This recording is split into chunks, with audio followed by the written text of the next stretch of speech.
Bu sefer durum çok daha vahim. Sanırım komşumuz sadece yürümüyor, bir de horluyor. Gece tam uykuya dalacağım bir ses geliyor. Yemin ederim ya, havalanda uçak kalkıyor sandım.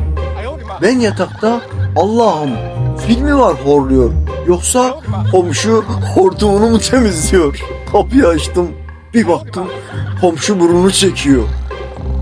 Dedim ki abla burnun değil hortumun var ya, hortum. Gece uçak seferlerini iptal et artık, yeter ya, uyuyamıyoruz be.